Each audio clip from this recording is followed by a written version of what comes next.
오늘 주시는 하나님의 말씀 빌립보서 1장 27절에서 30절 말씀, 우리 하나님의 말씀을 다 같이 읽겠습니다.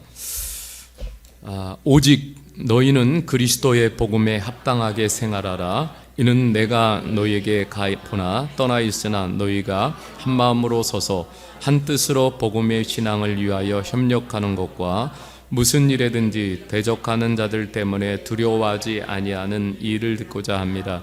이것이 그들에게는 멸망의 증거요 너희에게는 구원의 증거니 이는 하나님께로부터 난 것이라.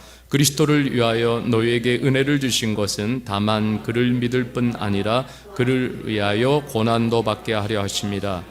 너희에게 그와 같은 싸움이 있으니 너희가 내 안에서 본 바요 이제도 내 안에서 듣는 바니라. 아멘. 오늘 말씀의 제목은 균형을 이룬 그리스도인의 삶이라는 제목으로 하나님의 말씀을 전하려고 합니다. 2024년도를 열어가면서 저는 이제 하나님께 기도했어요. 정말 첫 시간이 굉장히 중요하잖아요. 첫 단추가 잘 깨어져야 나머지 단추도 잘 깨어질 수 있고, 그래서 이제 이 첫 시간, 그래서 우리가 2024년도도 한결같이 올해는 더 힘들고 어려울 거라는 그러한 예상을 이렇게 하고 있잖아요. 저마다. 그래서 우리가 2024년도에도 무엇을 붙들고 갈 것인가. 여러분, 저는 목사로서 또 이 교회를 또 이렇게 담임하면서 제가 저도 마찬가지고 우리 사랑하는 성도님들이 붙잡아야 될 것은 다름 아닌 복음이라고 저는 믿습니다. 2024년도도 우리가 복음 붙잡고 승리하는 저와 여러분, 우리 실로 함께 가정들 되어졌으면 좋겠어요. 이 새해 들어서 제가 류시아 작가의 내가 생각한 인생이 아니야라는 책을 이렇게 집어들었어요. 그런데 첫 단락에 이런 글이 있었습니다. 힘든 시기일수록 마음속에 아름다운 어떤 것을 품고 다녀야 한다. 그 아름다움이 우리를 구원한다. 이런 한마디의 글귀였어요. 그래서 저는 생각을 해봤습니다. 그 아름다운 것이 무엇일까? 이 세상에서 우리를 구원할 만한 아름다운 것이 무엇일까? 여러분, 그것은 바로 복음이 아니겠습니까? 세상에서 가장 아름다운 것은 복음입니다. 여러분, 복음을 소유할 때 사람이 아름다워지죠. 복음을 소유할 때 가정이 아름다워집니다. 복음을 진정으로 소유한 공동체가 아름다워집니다. 세상도 복음을 소유해야 세상이 아름다워집니다. 그 무엇으로 세상이 아름다워지겠어요? 그렇잖아요. 지금처럼 물질이 번영한 이러한 시대 속에서 살아가고 있어요. 그러나 세상이 아름답습니까? 정말 여러분, 과거에 비하면 지금 아파트들이 너무너무 아름다워요. 세워진 아파트들이. 그렇다고 세상이 아름답습니까? 여러분, 우리가 시내를 다니다 보면은 자동차들이 너무너무 아름다워요. 빛가번쩍합니다. 그렇다고 세상이 아름답습니까? 아니에요. 그렇게 세상은 아름다워질 수가 없어요. 여러분, 복음의 옷을 입은 사람은 사도 요한은 흰옷을 입은 자로 표현을 하고 있습니다. 요한계시록 7장 9절에서 12절에 보면은 2일 후에 내가 보니 각 나라의 족속과 백성과 방언에서 아무도 능히 셀 수 없는 큰 무리가 나와 흰옷을 입고 손에 종려가지를 들고 보좌 앞과 어린 양 앞에 서서 큰 소리로 외쳐 이르되 구원하심이 보좌에 앉으신 우리 하나님과 어린 양에게 있도다 하니 모든 천사가 보좌와 장로들과 네 생물의 주위에 서 있다가 보좌 앞에 엎드려 얼굴을 대고 하나님께 경배하여 이르되 아멘. 찬송과 영광과 지혜와 감사와 권능과 힘이 우리 하나님께 세세토록 있을지어다. 아멘. 여러분, 예수님이 이 변화산에서 제자들에게 보여주신 모습이 있어요. 마태복음 17장 1절 2절인데, 엿새 후에 예수께서 베드로와 야고보와 그 형제 요한을 데리시고 높은 산에 올라가셨더니 그들 앞에서 변형되사 그 얼굴이 해같이 빛나며 그 다음에 옷이 빛과 같이 휘어졌더라. 예수님의 얼굴을요, 어떻게 묘사하고 있습니까? 태양만큼이나 환했다고 묘사하고 있어요. 살아계신 예수님의 얼굴이 너무너무 빛나가지고 눈이 부셔서 감히 예수님의 얼굴을 쳐다볼 수가 없었다는 거예요. 또한 주님이 입으신 옷은 광채처럼 씌워졌다라고 말하고 있어요. 마가는 이 똑같은 본문을 이 세상의 어떤 표백제로도 희귀할 수 없을 만큼 예수님의 옷은 휘었고 광채가 났다라고 그렇게 표현을 했습니다. 누가는 어떻게 표현했냐면 강렬한 정광의 번뜩임처럼 눈부셨다라고 그렇게 표현을 하고 있어요. 그러니까 제자들이 예수님의 이러한 모습을 보면서 완전히 예수님의 모습에 압도가 된 거예요. 그러니까 여러분, 이 예수님의 모습이 어떠실까? 정말 부활하신 예수님의 모습, 지금도 살아계신 예수님의 모습, 하나님의 우편 보좌에 앉아 계신 살아계신 예수님은 형용할 수 없는 아름다움을 가지신 분이 바로 예수님이세요. 여러분, 오늘 여기 우리에게 흰옷을 다 입혀주시고 그 얼굴이 해같이 빛나며 옷이 빛과 같이 휘어져서 그 광채가 나시는 이분이 바로 복음이신 예수 그리스도십니다. 예수님이 능력과 권위가 없어서 이 세상에서 그렇게 사신 것이 아니에요. 단지 우리를 구원하시기 위해서 예수님이 낮아지시고 예수님이 희생을 하신 거예요. 예수님이 영광을 회복하신 모습을 우리가 좀 가끔씩 묵상하고 바라볼 필요가 있어요. 여러분, 우리도 장차 예수님이 그 영광의 자리에서 영광을 받으시는 것처럼 우리도 그런 영광을 입게 해 주실 거예요. 예수님이 우리를 만나는 날 우리들에게 이런 흰옷을 다 입혀 주실 것입니다. 예수님을 믿는 우리의 이런 모습이, 또 예수님을 닮아가는 우리의 모습이 이래야 되지 않을까, 그런 생각을 해요. 저는 우리 실로암 교회를 개척하고 하나님, 제가 어떤 비전으로 또 어떻게 목회를 해야 되겠습니까? 제가 하나님 말씀을 볼 때에 하나님이 이 계시록 7장의 말씀을 저에게 정말 비전으로 주셨어요. 그래서 제 사역하는, 제가 선교하고 제가 목회하는 굉장히 중요한 모토는 이 흰옷 입은 자예요. 이것을 늘 마음속에 새기고 있습니다. 정말 이 아름다운 흰옷을 수많은 사람들에게 입혀주자. 여러분, 생각을 해보세요. 우리가 예수님 만나고 과거에 그냥 죄로 덕지덕지하고 과거에 예수님을 만나서 우리 한없이 더럽혀지고 정말 우리의 한없는 실수와 허물로 가득한 그 더러운 옷을 예수님이 다 벗겨주시고 우리들에게 흰옷을 입혀주셨어요. 저는 그것을 생각할 때 너무나 감사해요. 저는 지금 목사로 이렇게 서 있지만은 과거의 제 모습을 보면은 정말 아찔하고 돌아보고 싶은 그런 생각이 없을 때가 있어요. 그런 존재예요. 그런데 예수님이 그것을 다 벗겨내시고 흰옷을 입혀주셨으니까는 예수님 앞에서 예수님을 부끄럽지 않게 하고 예수님을 실망시켜 드리지 말아야 되겠다. 늘 이런 마음을 가지고 제가 이렇게 사역을 하고 있어요.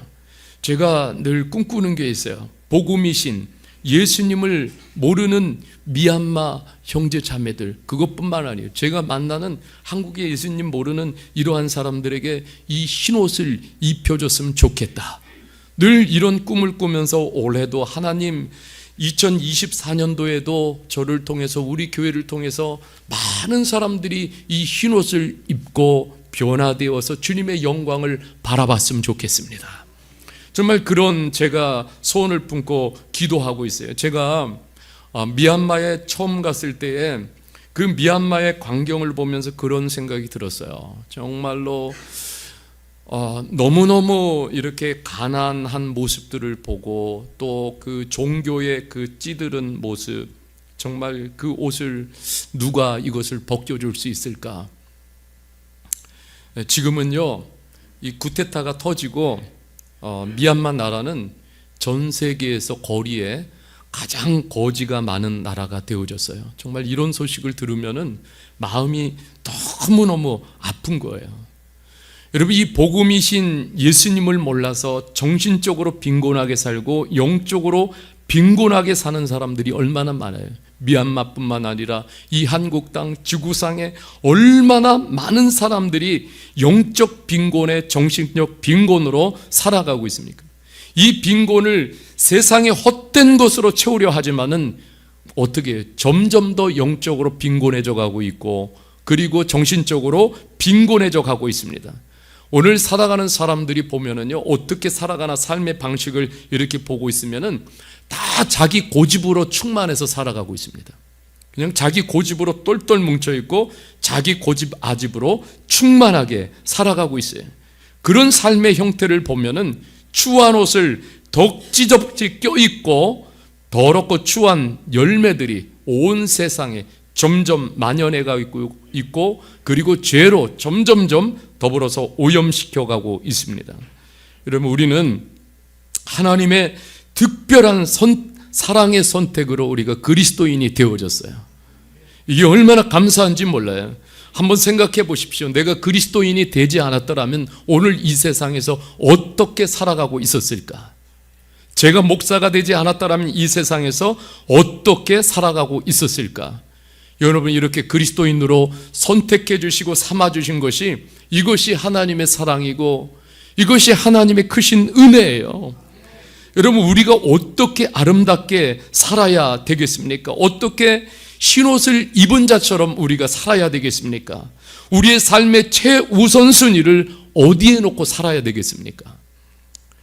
여러분, 똑같이 사는 것은 복음이 아니에요. 여러분, 복음의 가장 큰 선물은 뭐냐면 다른 인생을 우리에게 선물로 주신 거예요. 여러분, 다른 인생을 사는 거예요. 저는 늘 다짐합니다. 이 부름받고 복음을 소유하고 복음대로 한번 살아보자. 정말 후회 없는 삶을 한번 살아보자. 복음으로 사는 것이 얼마나 위대한가를 여러분, 우리는 삶으로 보여주다가 복음 되시는 그 주님 앞에 우리가 서는 날이 있잖아요. 여러분, 그때는 우리가 아름답게 서야 될 줄 믿습니다. 그래서 오늘 이 첫 시간에 저는 그런 복음으로 사는 삶이 무엇이냐, 이것을 다시 한번 말씀을 드리고 싶어요. 복음을 여러분 머리로 이해합니다. 그리고 가슴으로 믿습니다. 그리고 삶으로 손발로 일치시켜서 그것을 우리가 살아내요. 이것을 오늘 본문 27절에 이렇게 말씀을 하고 있어요. 같이 한번 해봅시다. 오직 너희는 그리스도의 복음에 합당하게 생활하라. 여러분, 참 이것을 우리가 품었으면 좋겠어요. 오직 너희는 그리스도의 복음에 합당하게 생활하라. 그러니까 복음을 이해하는 거, 머리로 이해하는 거, 여기에 멈춰 있으면 안 돼요. 많은 사람들이 나 복음을 알아요, 머리로는 이해를 해요. 그렇지만 가슴으로 믿지 않습니다. 그리고 삶으로 살아내지 않습니다. 복음이 반쪽짜리예요. 여러분, 오늘 바울 사도는 여기 보면은 오직이라는 이것을 강조하고 있어요. 오직. 여러분, 이 오직은 헬라어로 뭐라고 표현하냐면 모논, 이렇게 표현합니다. 헬라어로 모논. 모논. 여러분, 이것은 무슨 뜻이냐면 유일한, 타협할 수 없는 그런 뜻이에요. 모논. 여러분, 그래서 바울 사도는 오직 모논, 너희는 그리스도의 복음에 합당하게 생활하라. 여러분, 이것은 유일한, 모논은 유일한 필요한 딱 한 가지, 타협할 수 없는 이런 뜻을 가지고 있어요. 그러면 여러분, 이건 뭐예요? 복음은 어떤 다른 것과도 타협할 수가 없다는 거예요. 복음은 유일하기 때문에, 복음은 유일하기 때문에, 복음은 모논입니다.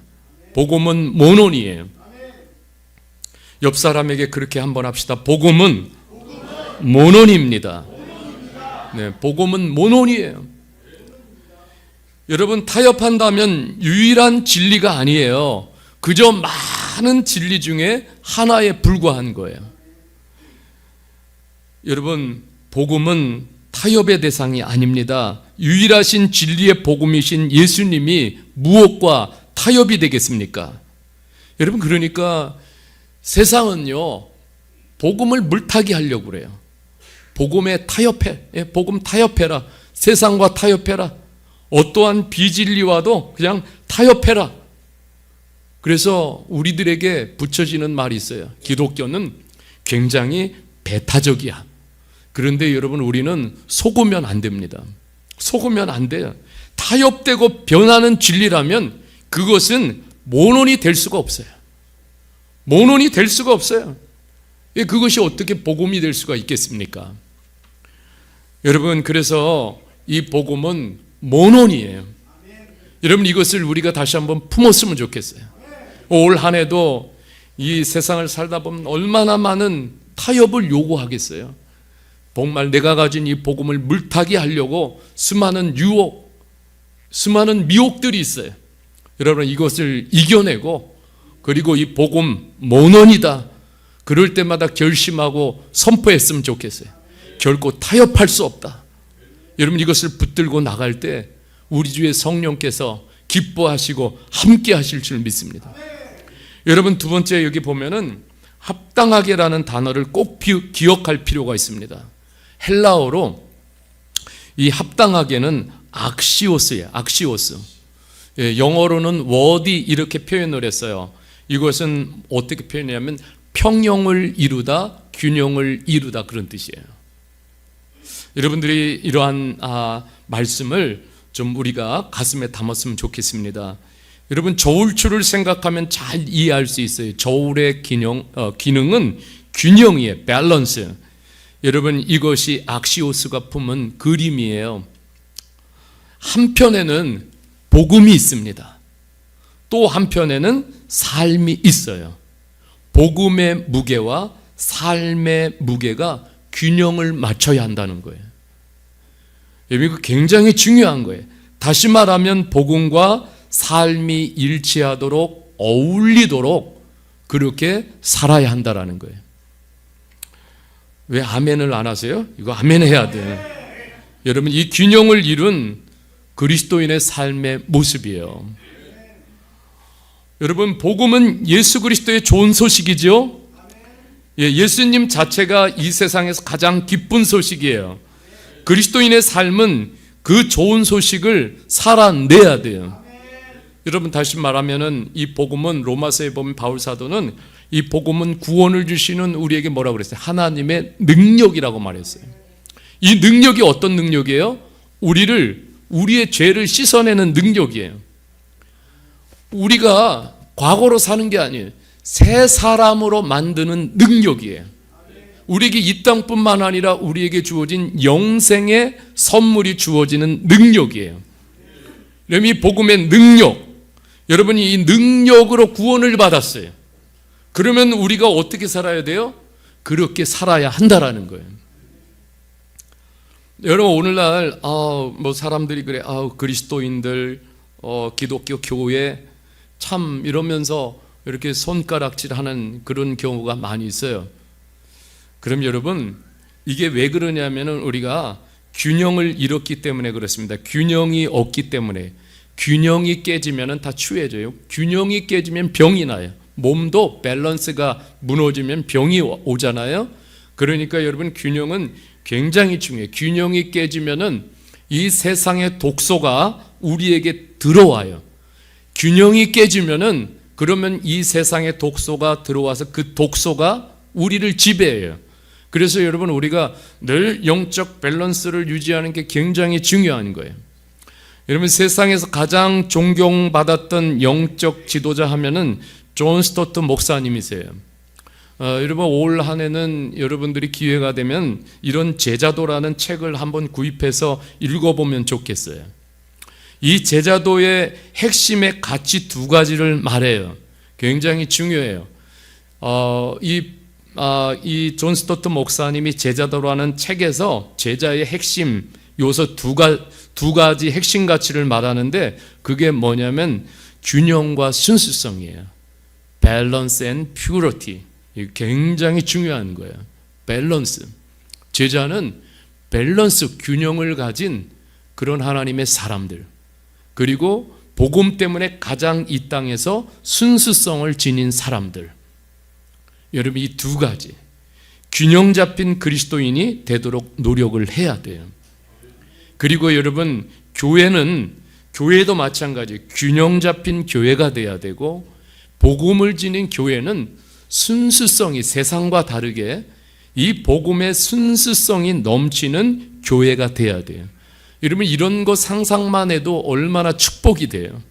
여러분 이렇게 우리가 이런 비전 또 이런 꿈들을 가지고 우리가 살아야 돼요. 여러분 그리스도인들이 존 스토트 목사님 이런 얘기를 하셔요. 그리스도인이 균형을 잃고 살아가는 것은 누가 가장 좋아하냐면 사탄이 가장 제일 좋아한다.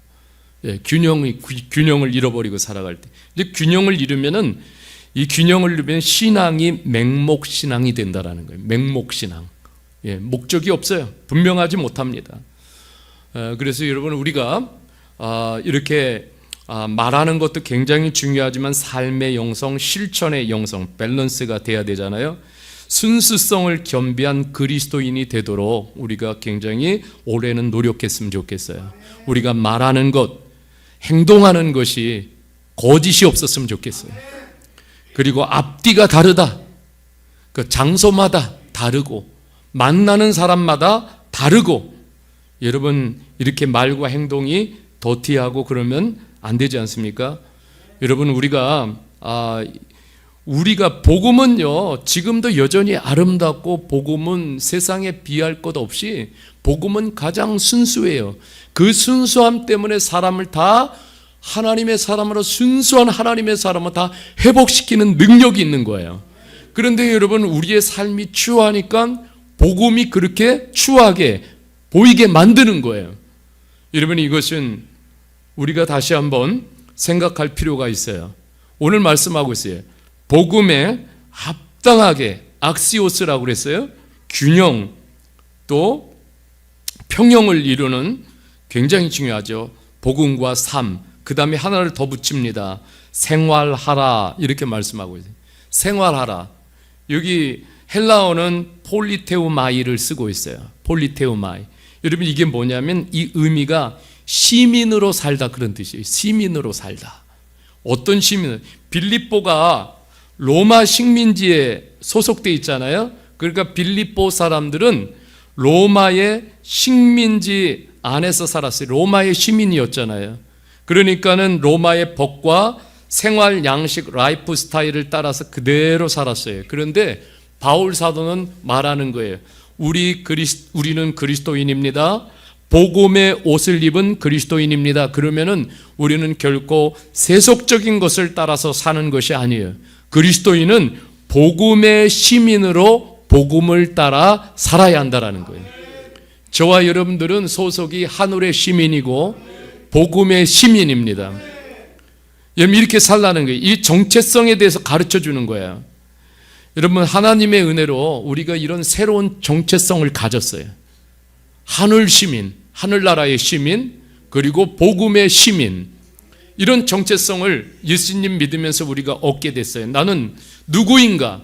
이 정체성이 우리의 모든 삶을 결정하지 않습니까? 사람을 만나면 제일 이렇게 묻는 것이 뭐냐면은 이런 거 묻잖아요. 고향이 어디세요? Where are you from? 이렇게 물어요. 이게 뭡니까? 정체성을 묻는 거예요. 거기에 왜냐하면 생활 양식, 언어 습관이 들어있기 때문에 정체성을 물어요. 왜냐하면 사람은 정체성을 따라서 살게 돼 있어요. 여기 미얀마 형제자매들의 정체성은, 아이덴티티는 미얀마 사람들이에요. 그러니까 한국 땅에 와서도 미얀마의 언어, 미얀마의 생활 양식을 가지고 있어요. 그죠? 예, 한국에 있어도 미얀마 사람으로 정체성을 가지고 살아가는 거예요. 그러니까 부평 타운십도 형성되어서, 그래서 미얀마 사람들은 그 정체성을 유지하기 위해서 부평에 모여가지고 그 정체성을 유지해요. 한국의 언어, 한국의 생활 양식이 좋아도 따라가기가 쉽지가 않습니다. 왜냐하면 내가 가진 고유의 정체성이 있기 때문에 그런 거예요. 마찬가지로 우리가 그리스도인이라는 정체성을 가지고 살아갑니다. 복음의 시민으로 살아가는 것은 주 예수님을 닮아가는 것이라고 말할 수가 있습니다. 그 당시 빌립보 사람들은, 그 당시에 그 빌립보 안에 이렇게 살아가는 삶의 양식이 그냥 원망하고 불평하고 다른 사람이 잘하는 거 시비 걸고, 그리고 전 자기 육체를 신뢰하며 방탕한 삶을 살아가는 것이 그 하나의 패턴이었어요. 그리고 아주 부정적으로 살아가는 것이 빌립보 시민들의 그런 모습이었어요. 그런데 그리스도인들은 그런 패턴으로 살지 말라라고 바울 사도가 당부를 하는 거예요. 다르게 살아야 한다. 여러분, 우리는 올 한 해 정말 복음 때문에 다르게 살기를 주님의 이름으로 축복합니다. 우리의 걸음걸이가 달라야 될 줄 믿습니다. 복음 때문에 걸음걸이가 생기 있고, 그리고 우리의 언어가 복음의 언어가 되고, 태도도 마찬가지예요. 우리 안에 복음이 있기 때문에 적극적이고 긍정적인 태도로 여러분 우리가 살아가야 될 줄 믿습니다. 그리고 영적인 중요한 가치가 있어요. 희생, 섬김, 헌신 같은 이런 가치를 우리가 품고 올 한 해 다시 한번 무장하며 기도하며 하나님 이렇게 살기를 원합니다. 왜냐하면 그리스도인들이 이러한 삶을 살게 될 때에 내 주변에 믿지 않는 사람들이 감동을 받게 되는 거예요. 예, 저건 뭐지? 저렇게 살아가는 삶이 뭐지? 여러분, 그때 물어볼 때 소망의 이유를 우리가 대답해 줄 수 있어야 돼요. 내 안에 계신 예수 그리스도, 내 안에 계신 복음 때문에 내가 이렇게 살고 있습니다. 여러분, 우리가 복음의 백성으로 복음에 합당한 삶을 산다는 것은 27절에 보면은 이렇게 말씀하고 있어요. 오직 너희는 그리스도의 복음에 합당하게 생활하라. 이는 내가 너희에게 가보나 떠나 있으나 너희가 한 마음으로 서서 한 뜻으로 복음의 신앙을 위하여 어떻게 하라고 그랬어요? 협력하는 거예요. 네, 예, 복음 신앙이 여러분 우리뿐만 아니라 내 주변으로, 그리고 세계 선교로 확장되기 위해서는 이 복음 신앙을 위해서 협력을 해야 돼요. 협력. 예, 여러분, 이 복음에 합당하게 사는 삶은 함께 연합하는 거예요. 함께 협력하는 거예요. 거기서 가장 중요한 것이 뭐냐면 신실함이에요. 신실함이 요구돼요. 삶의 태도는 신실해야 합니다. 신실하지 못하면 협력과 연합이 다 깨지게 돼 있어요. 복음이 복음되지 못합니다. 그래서 성경에 보면은 이 하나님의 사람들에게 앞에 붙여지는 형용사가 뭐냐면 신실함이에요. 신실한 디모데, 신실한 디도. 여러분, 이게 신실함이 우리의 삶의 복음을 살아내면 자동적으로 따라와야 돼요. 아, 참 신실하다. 아, 참 신실하다 저분. 여러분, 이것이 왜 그래요? 복음 때문에 가능해요. 신실함이 있어야 협력이 됩니다. 여러분, 또 29절에서 30절에 보면은 이렇게 말씀하고 있지요. 그리스도를 위하여 너희에게 은혜를 주신 것은 다만 그를 믿을 뿐만 아니라 또한 그를 위하여 고난도 받게 하려 하심이라. 너희에게도 그와 같은 싸움이 있으니 너희가 내 안에서 본 바요 이제도 내 안에서 듣는 바니라. 여러분, 복음을 위해서 살 때 두 가지가 따라오는데 고난과 싸움이에요. 여러분, 복음 때문에 복음을 위해서 살다 보면 손해 날 수도 있어요. 손실이 올 수도 있습니다. 그러나 그 가운데서도 타협하지 않아요. 적당히가 없습니다. 세상은 쉽게 가자, 적당히 가자 그럽니다. 그러나 복음은 그렇게 갈 수가 없습니다. 세상이 주는 유혹에 싸움이 있어요. 수많은 유혹이 우리를 유혹합니다. 그래서 우리는 각오해야 합니다. 손해를 각오하고 내 영혼을 쉽게 팔지 않으려는 그런 각오가 우리에게 있어야 돼요. 예, 우리가 우리의 영혼이 어떻게 구원받고 우리의 영혼을 어떻게 주님께서 값주고 이렇게 사주셨는데, 그런데 그 영혼을 우리가 이 세상에 값싼 것들에 그냥 쉽게 팔아넘깁니까? 여러분, 이것은 너무 가슴 아픈 일이에요. 예수님은 목숨을 내어주시고 그리고 이 귀한 영혼을 교환해 주셨어요. 살아있는 생명으로 교환해 주셨잖아요. 그래서 여러분, 나 이제 주님의 새 생명 얻은 몸 옛것은 지나고 새 사람 되었도다. 제가 과거에 이 찬양을 어떤 형제가 예수님을 영접하고 그래서 저하고 같이 불렀어요. 나 이제 주님의 새 생명 얻은 몸 옛것은 지나고 새 사람이로다. 이 찬양을 부르는데 그렇게 눈물을 흘려요. 성령께서요, 정말 자신의 모습을 보니까 주님으로부터 새 생명을 얻었어요. 옛것은 다 지나갔어요. 이제 새 사람이 되어졌어요. 예, 자신의 모습을 볼 때에 얼마나 감사해요. 내가 이렇게 바뀌고 내가 이렇게 변화되고 새로운 꿈을 가지고 새로운 가치를 붙들고 새로운 비전을 가지고 살아가는 이 모습이 너무 놀라운 거예요. 이거 내 자신이 바꿀 수 있습니까? 절대로 바꿀 수 없어요. 다른 누가 바꿔줄 수 있어요? 바꿔줄 수 없어요. 살아계신 주님이 이렇게 바꿔주신 거예요. 그러니 여러분, 이런 은혜를, 이런 내게 주신 영혼, 또 이런 내게 주신 이 영적인 축복을 어떻게 바꿀 수가 있어요? 어떻게 쉽게 팔 수가 있어요? 그럴 수 없는 것이죠. 여러분, 우리 28절에 보면은 이렇게 말씀을 하고 있습니다. 28절에 보면은 무슨 일에든지 대적하는 자들 때문에 어떻게 말하고 있어요? 두려워하지 말라 말씀하고 있어요. 두려워하지 말라. 같이 합시다. 두려워하지 말라. 이게 뭐냐면 용기가 있어야 된다는 거예요. 용기. 어떤 용기예요? 이 복음에 대한 용기. 용기가 있어야 돼요. 그러니까 어디서든 누구든 누구를 만나든지 나는 그리스도인입니다. 이 드러내는 용기예요. 예, 오늘날 왜 문제입니까? 이렇게 많은 그리스도인들이 살아가도 여러분 어디 가도 나는 그리스도인입니다. 용기를 내지 못해요. 용기를 내지 못해요. 여러분, 우리는 복음을 부인하지 않는 용기, 또 복음을 부끄러워하지 않는 용기, 이런 용기가 있어야 돼요. 누구를 만나든 어느 장소에 가든 나는 그리스도인입니다. 내 안에는 예수님이 살아계십니다. 제가 감동받는 것은 우리 고티 집사님이 미얀마로 돌아가서, 그래서 이제 벌써 돌아간 지 꽤 됐잖아요.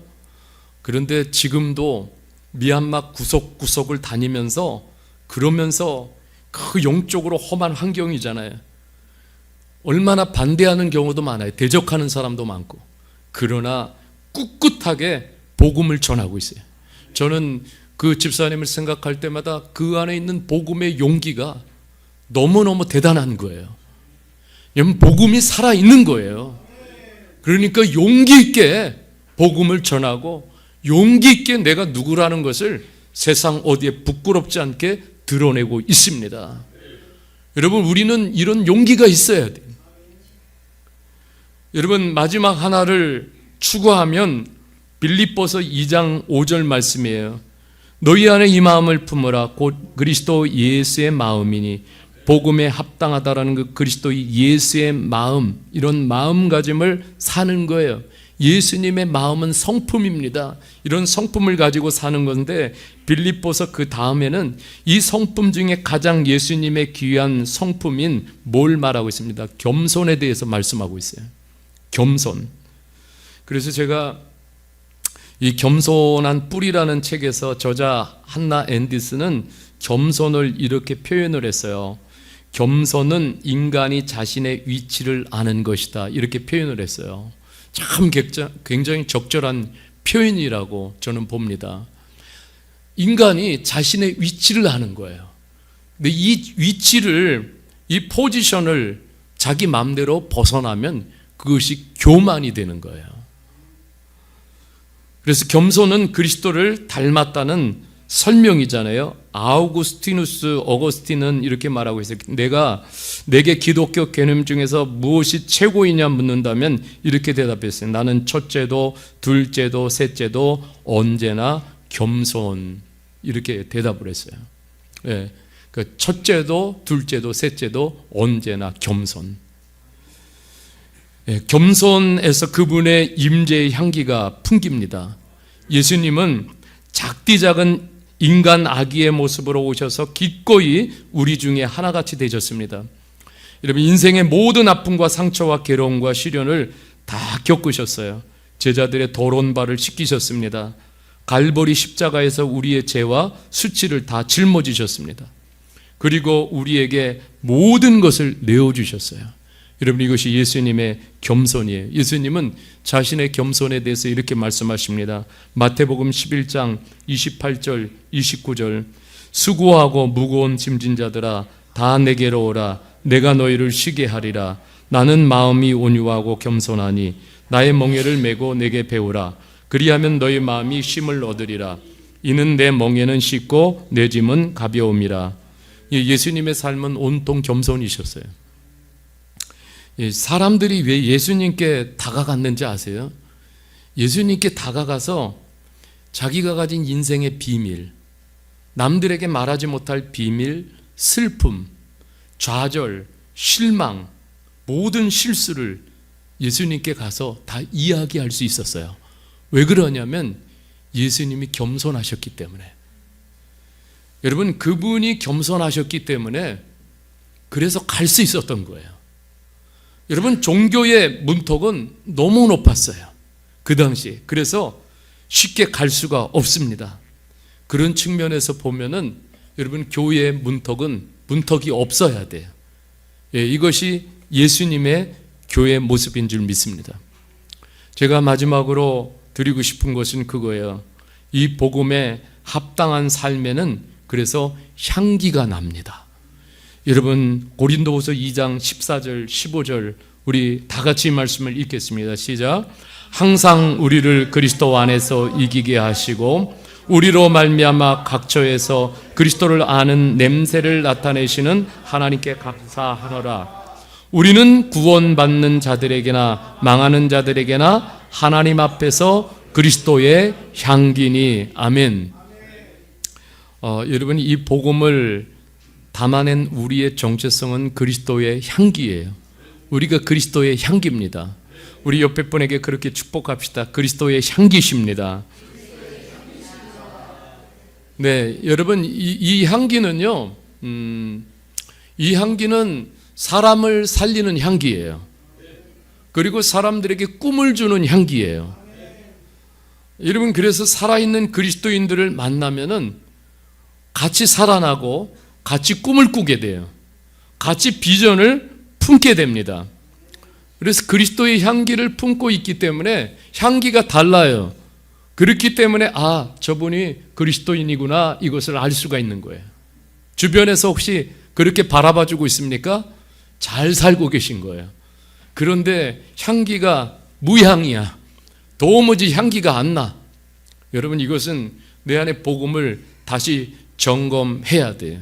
그래서 이 복음적인 교회도요, 복음적인 교회는 그리스도의 향기가 진동합니다. 우리 실로암 교회가 그리스도의 향기가 진동하는 교회가 되어졌으면 좋겠어요.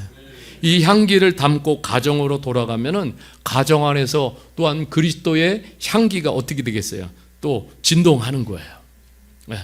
우리가 이 향기를 담아서 우리 직장으로, 학교로, 우리가 만나는 사람들에게 가면은 그 향기가 또 발산이 돼요. 그죠? 그래서 그 향기를 맡는 사람들이 살아나는 거예요. 다시 살고 싶어요.